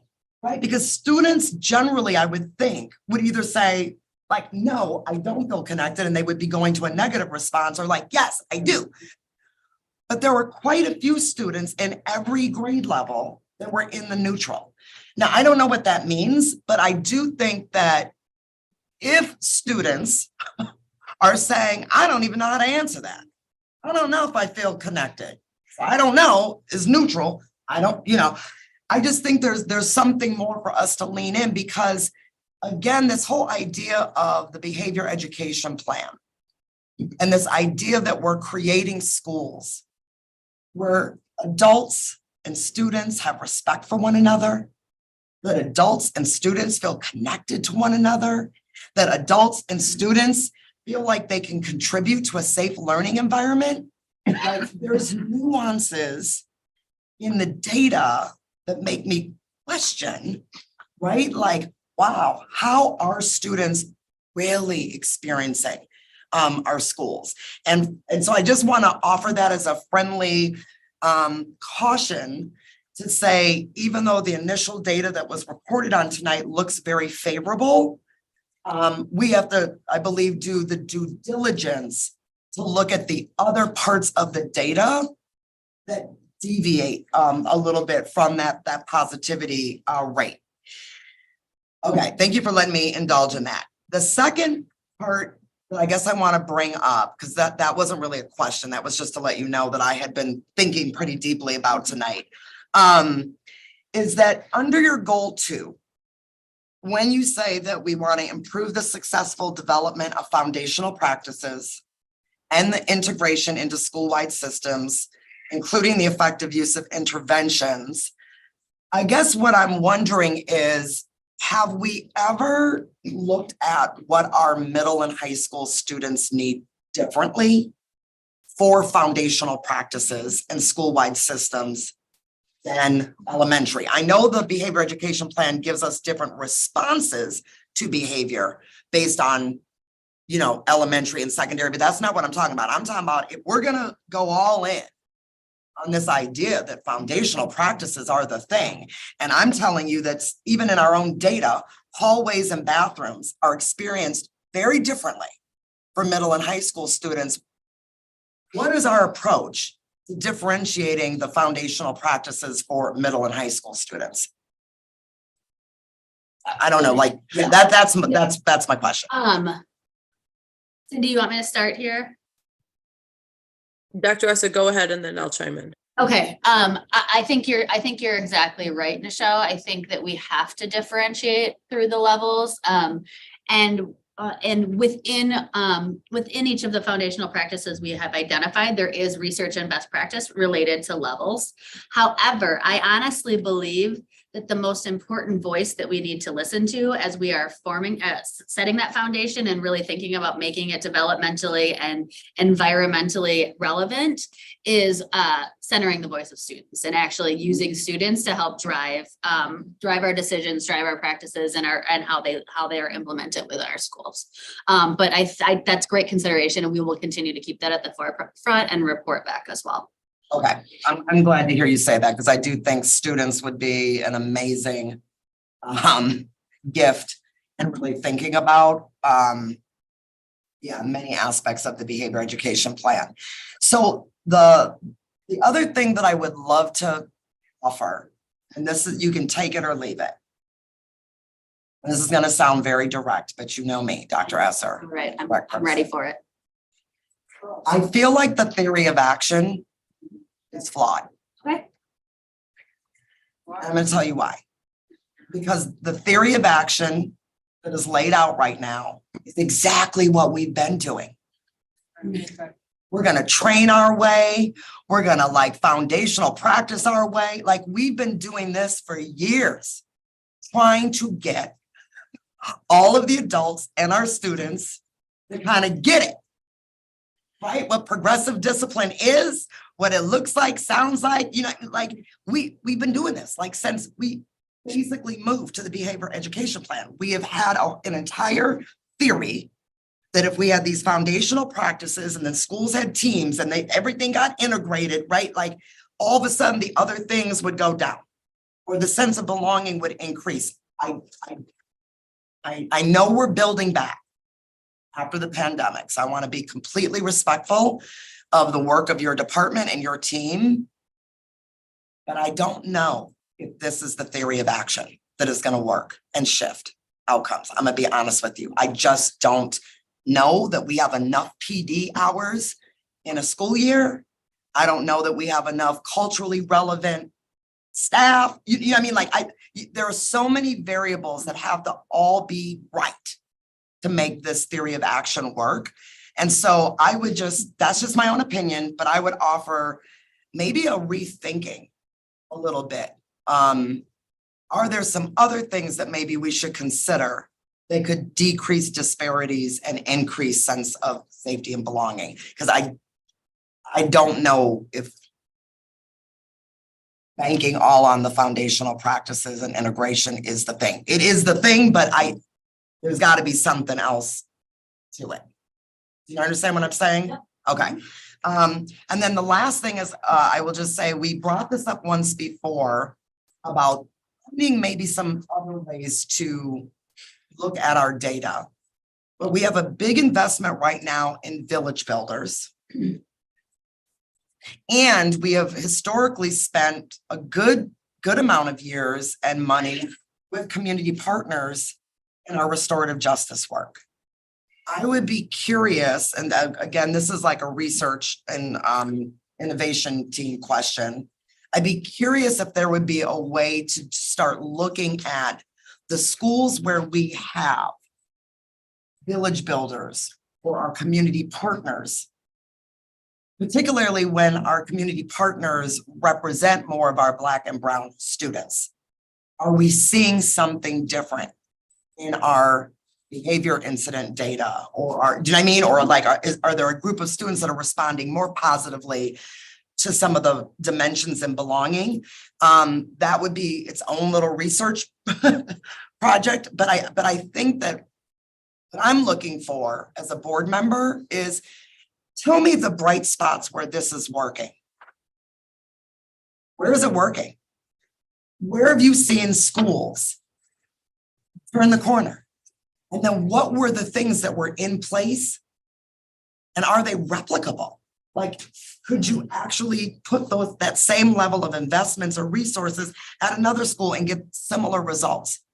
Because I think right now, if you're convinced that there are some schools that have like really knocked the foundational practices like out, they've got good systems in place. Like, I would love to know like what that took and how we could potentially scale that and make it replicable across more of our schools. All right, thank you for entertaining me. Thank you. I just want to start off with a comment observation, Leah, with you adding the dimensions of physical and mental health. Over the past few years, I've just noticed that our schools are taking on yet another responsibility of society between the physical health centers that we've added, our continued investment in behavioral health and mental health, even providing group therapy sessions in schools, hiring a bunch of nurses in our schools. Our schools are becoming like de facto health centers for a lot of students who may not have access to healthcare, making up for the gaps in our healthcare system. And I just want us all and the community to acknowledge that work. It's a lot. Thank you. So I know since COVID, staffing has been an issue. And I'm wondering how that has interrupted our systems of observations and coaches. Whether it be observations from principals or observations from coaches. How has that interrupted that system? And what are your hopes for, improving that going forward? Cindy, do you want to start? Or do you want me to? No, I'm happy to start here. There's one other thing. I just want to go back to what Board Member Nichols said. I want to add two things to what Dr. Esser said. One, we do have a ton of data also from the safety ad hoc report. I think it's about, Maya's mentioned, it's about 600 pages that is going to be really important. A lot of student voice in that data as well, to have us think about this concept of differentiation that you brought up. So I just didn't want to miss that. And then the second is, we've also been having conversations around the impact of our village builders, but we'll have to wait until the end of the year, right? Many of them have only been in place for a few months, but wanting to see the impact that they are having in our schools and what that might mean moving forward. So that is something that we have been thinking about. In terms of observations, so I'll go to what Board Member Castro asked. Observations are kind of in the place of getting moving again, because if you will remember, we had a waiver for the last 2 or 3 years around educator effectiveness due to COVID. This year, we are doing quite a few things, but it does vary by school based on staffing challenges. So as a system, we are going around and we're doing instructional tours and environmental scans and really paying attention to what we're seeing in classrooms, both from an academic standpoint as well as from an environmental standpoint, where we're seeing trends across schools and what that might mean for our own central office supports. Our principals are also getting back into the process of doing observations, both informal and formal observations. And then especially at the elementary level where a coach is freed up and not subbing or not supporting, many of our coaches are doing a lot of modeling in classrooms with the new materials and supporting the implementation of that. But I would say that at this point in time, there are inconsistencies based on what might happen at some of our schools that are having more adult staffing challenges on a daily basis than schools that have a pretty stable staff. Got it. Thank you. I'll say that I am, agnostic on educator effectiveness as a tool, but I think that having a consistent system of observations in place is really important, because I want to get at something that Board Member Nichols said about the micro interactions, and that an individual can have an interaction with another individual and leave that interaction thinking everything was fine, but that other individual is like, did that just happen? Feeling microaggressed or feeling like not feeling so good about that interaction. So having that highly trained, we're not just asking any old body to conduct observations, but having a highly trained eye to provide that coaching and feedback to our student-facing staff is really important, especially in regards to cultural relevancy. And again, I don't know if the educator effectiveness rubric even addresses that, but we did make that handbook change regarding cultural responsiveness. Incorporating that into our observation systems, I think, could be really important to improve student belonging and engagement in the classroom. And then digging more into cultural effectiveness and relevancy and discipline, we need to bring a different perspective to what is quote unquote undesirable behavior and desirable behavior, because sometimes it's a matter of perspective and oftentimes behavior is signaling something much larger, and the incentive system of discipline has not been effective at addressing what is needed for a student. And so shifting away from that. And then, finally, all this, I assume, must be cascaded into this school improvement plans and their goals. And just want to bring up again the idea of 360 accountability for students, because there could be many micro interactions where students feel like they were wronged or disrespected by an adult in their school, and they have no recourse to have that addressed, and they're feeling uncomfortable for the rest of the day, rest of the school year with that individual they have to interact with by law. Thank you. Board Member Gomez Schmidt and Board Member Simkin. Thank you. Thank you for the presentation. I've been thinking about this a little bit in terms of something you mentioned during your presentation, just about the trajectory of the BEP and the reviews that you've done, and then the disruption of the pandemic and leadership challenges. So just thinking about middle school in particular, I just went through and made a quick sketch of this, but we have 5 middle school principals this year out of 12 that are new in their role.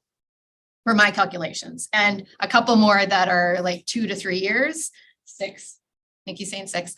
A couple more that are like 2 or 3 years in their role, but then some who are really experienced. So I'm curious, have you looked at which middle schools, you know, in the last 3 years, I've been in and out of a lot of middle schools around the city, and there can be a difference. Just you can notice when you walk in the door. And I don't know if that's dependent on leadership. I don't know if that's dependent on like the amount of staff and if there has been a lot of staff turnover. But I think some of these things like staff turnover and principal leadership tend to affect our middle schoolers in a different way than either side, either the elementary or the high school. It feels, even middle school itself feels more transitional in the way that students experience it too. And I know, you know, we're looking at sense of belonging in middle school. That could be part of adolescence too, right? Like middle school is a really challenging time of life, just the age of students and going through adolescence. But I'm curious, have we looked at that? Because I do believe that we have some middle schools that are doing really well. And that are really putting all these foundational practices together that you're talking about. And so I am really curious, like Nichelle, about how we measure some of these things. And when you're looking at, again, the foundational practices that you're talking about, how are you going to measure along the way if those practices have been developed and if they have been implemented at a systems level? You know how that's going to work? Yeah. So, I'll take the back end, and then if you want to add anything on middle school or Cindy. So as we think about measurement of implementation and knowing I think you really named it, Chris, in terms of what we're missing right now. I can say, oh, I think that Spring Harbor has this in place and this in place, and they're doing really well with this. Dr. Ebby, you know, do you have the same impression? But we don't necessarily have a good way of saying that we have had conversations with, walked through with, reviewed data, and we know that Spring Harbor has clearly stated behavior expectations, a PBIS team that meets every week, and data protocols that exist. So like we can, at this point, the challenge is, and what we're trying to rectify is that we can give these sort of gut shots of like where it's going well by feel, but we can't necessarily yet quantify how it feels with what we're doing and the outcomes that we get. And so that's the net theory of action. And Nichelle, I appreciate your feedback on that. And it's something I will absolutely reflect on. But I think that theory of action really gets to that point of, well, how do we know? Like what evidence do we have that something is in place, and how do we replicate it? Or does it even work? Like, are we pushing this one practice and we're looking at our local data and it tells us nothing has changed? So then, you know, what do we need to do differently? So I think that you are absolutely spot on, and that there are places where things are really working well.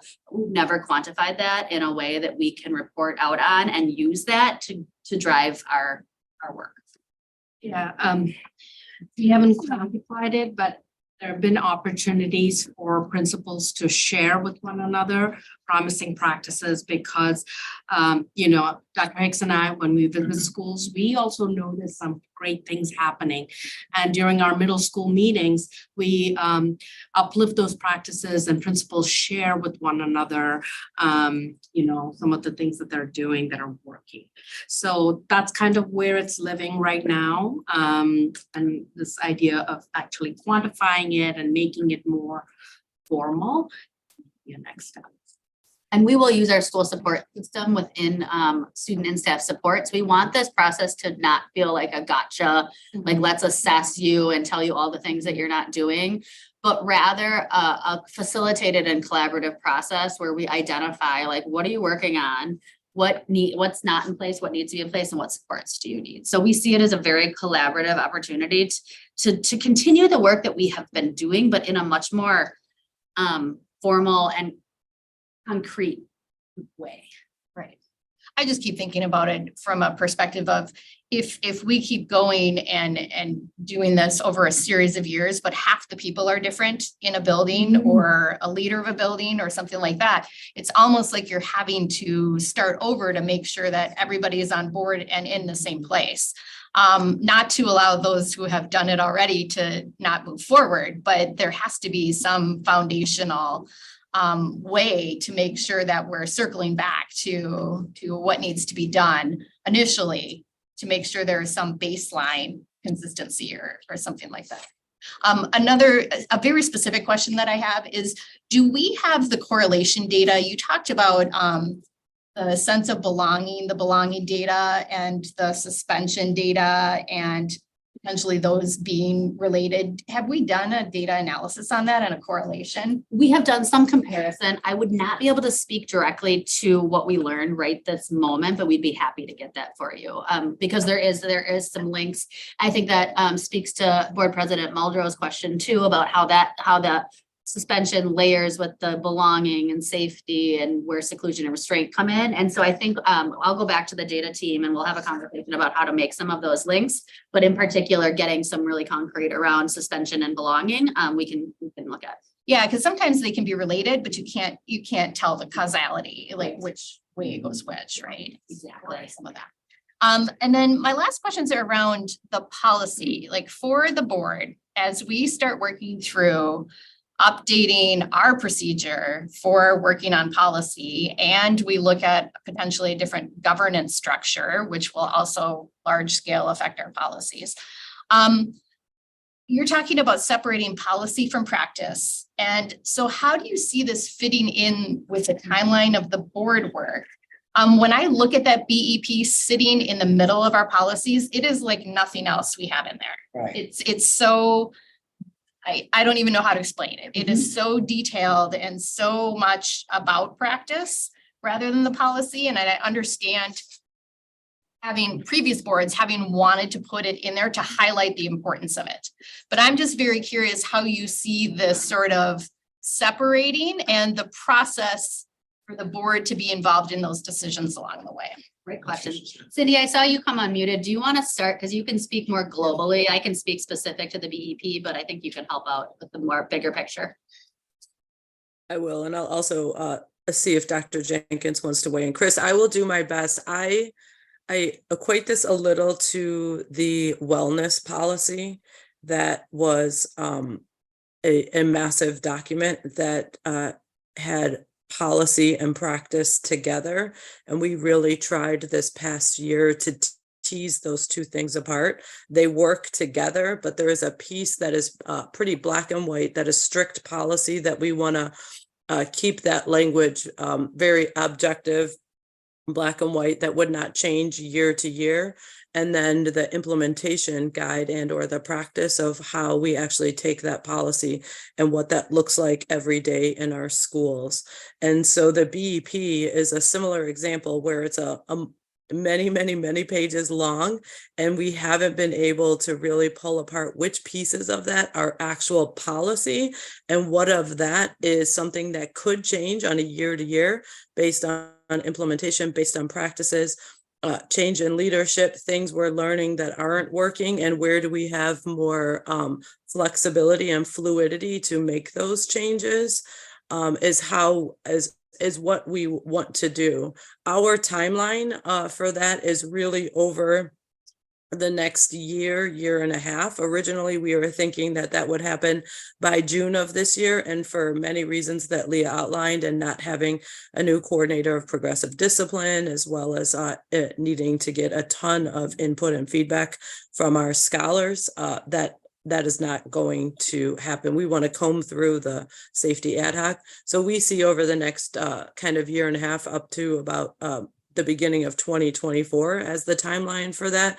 I feel like that also allows the board to think about their own policy processes that you are working on and where this will fit into that. I'll see if Dr. Jenkins wants to add, and then I'll pass it back to Dr. Usser. Yeah, I think you answered it very well, Cindy, particularly when we're talking about the keeping it at the policy level and separated with the practice. And there will be some degree of evolution as we began to implement this in 2014. There are so many things that have changed since then, right? So I think it's worth going back and interrogating the policy, you all, and then as the policy is interrogated to fit what it is in terms of the expectations, we're gonna have to continue, as you were stating, day to day in terms of with the practice, trying to align it. And I think at the end of the day, we're all trying to get to the best outcomes for this and what the real intent was, but maybe some of it hasn't, no, not maybe. Some of it is not the same today as it probably was when it started in 2014. That's why I'm saying when we go back and we look at our policy, that's at the board level. You keep looking at it, but we still have to go day to day and we're listening. And I would say not the quantitative, but the qualitative data is there. As you see, the social soups going out and working with all the principals, working with the staff. Point blank, people have said it's not working and we need to listen to that. What's not working about it. And then that's how we come back and we revisit it and we can get to a point where systematically and even challenging, not necessarily even just your theory or action of what Nichols said, but it's really a collaborative process at the end of the day. But you have to have policy to guide the practice. It's as simple as that. And it cannot be meshed to be one, in my estimation, that's not my experience, having them put in there like that, because you still need to do the day to day. You still need to have the admiration, whatever I'm trying to say right now. I'm just stuck myself. Just a couple more things. Is there some research on best practices for, behavior policies and practices, like national research that you can share with us just for background information?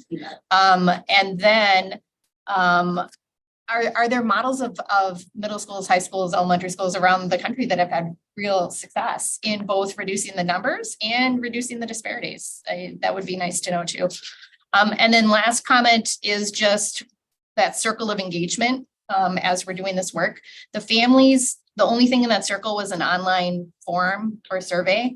I am hoping that we can engage families in a more robust way, focus groups, listening sessions, or whatever, because we know that families' experience in our schools makes a big difference. And people really need to be able to share that experience for themselves as parents and family members and their students with us as we move forward in this work.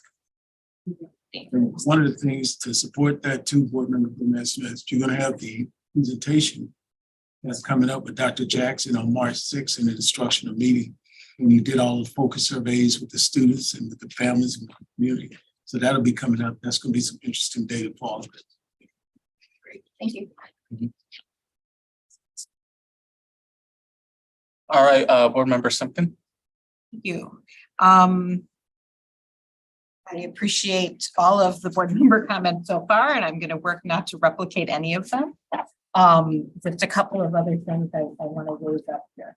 One is when we talk about early childhood education and the brain development that happens for our children that are up to 8.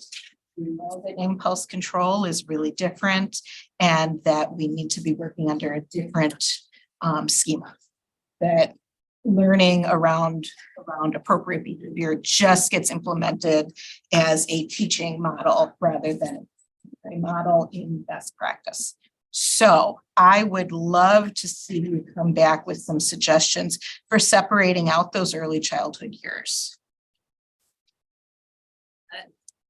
Second, we did meet with the YWCA on Friday and their restorative justice team.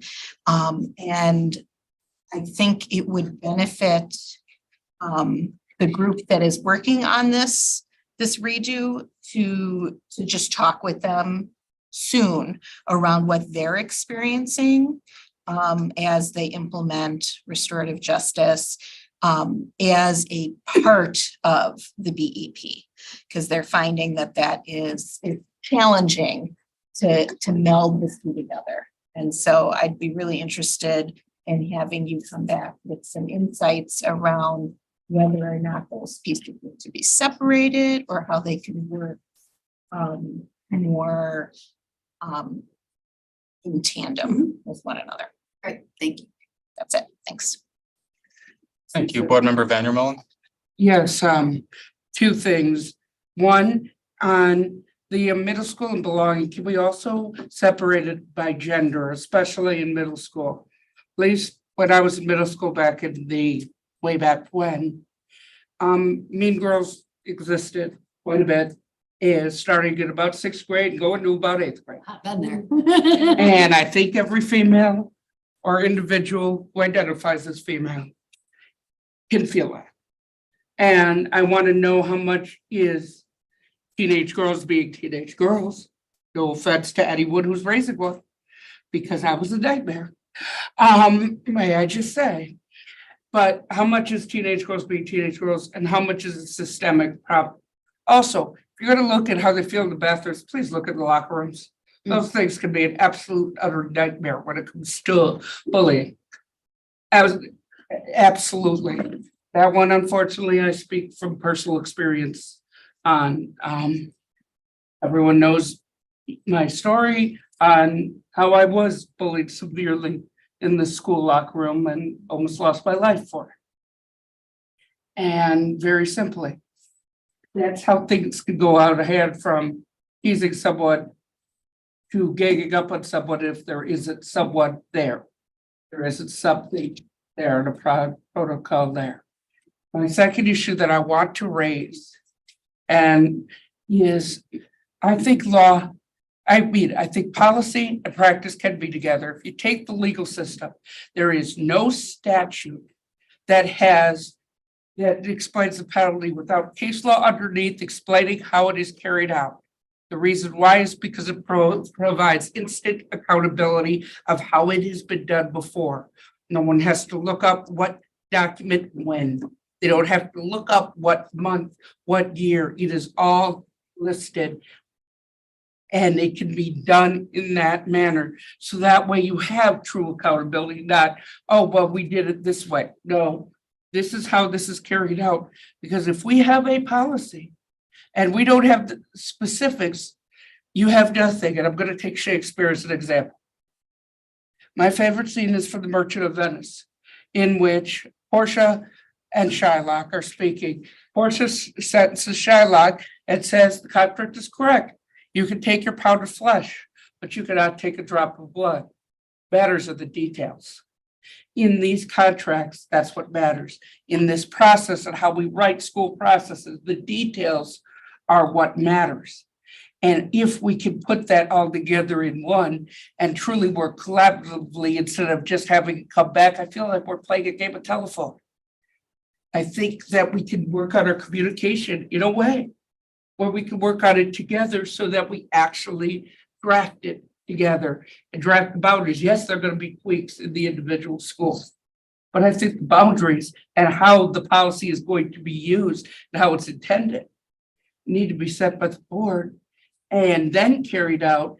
And I have teachers and staff who say this isn't working and we can immediately change it. I think that works much better than waiting for an entire semester of data, because our kids can't wait a whole semester. But that's just me. Board Member Pearson, followed by Board Member Nick. Yeah, thank you. So one thing, so we did the student safety wellness ad hoc survey. One of the feedbacks that we got from the students, because we have a very heavy student led committee, was that survey went out around the same time as the climate survey that went out with other surveys.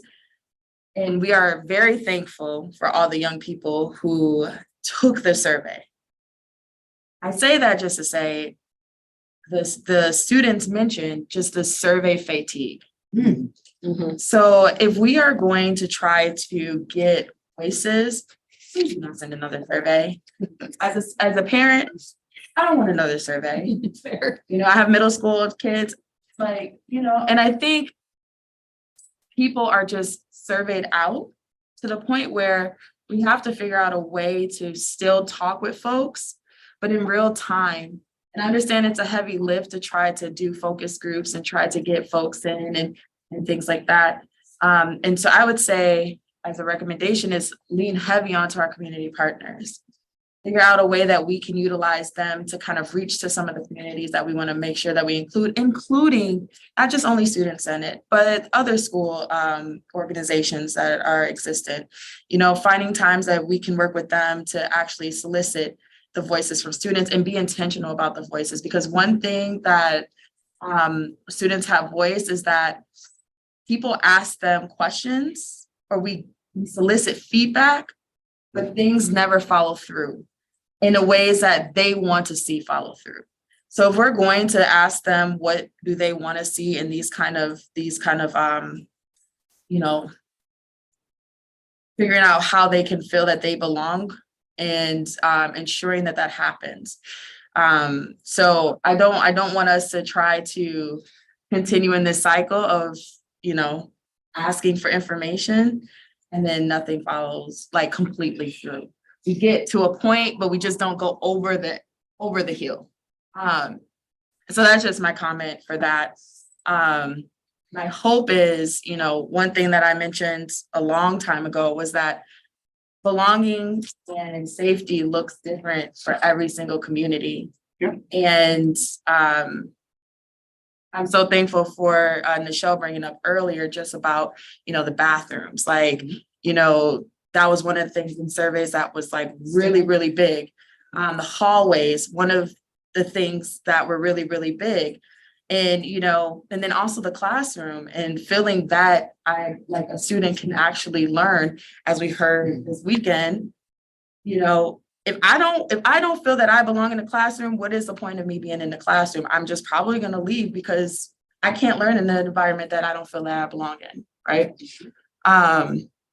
So my hope is that when we get to the point where we need to make some adjustments, that those authentic voices are brought. They're bought with as much intentionality as possible.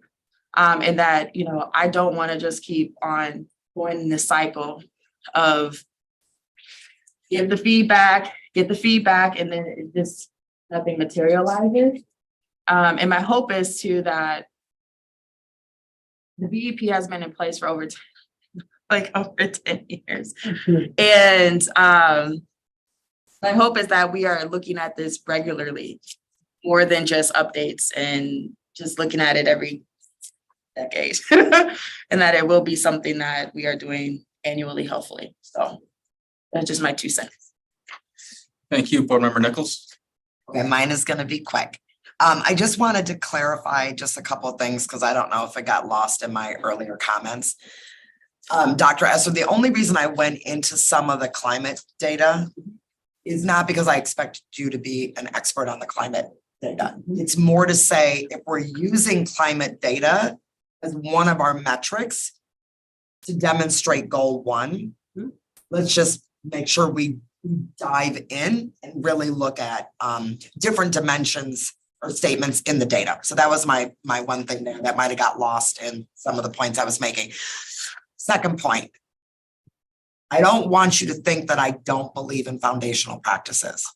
I very much do. Yes, no, I do. But my point was only to just say, pause for a moment if you can and interrogate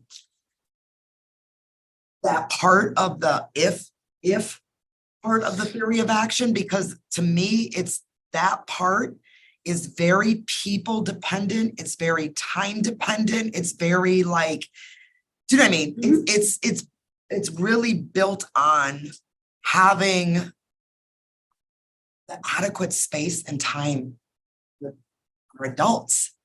And we all know it's been hard to get all of the time that you need to really have things kind of take hold. So so that was the only reason I was mentioning that. And then the third thing that I didn't get to ask you about just really quickly is in the health services update, Nurse Carrie had mentioned that you might mention the school-based mental health center. So I just wanted to ask a quick question.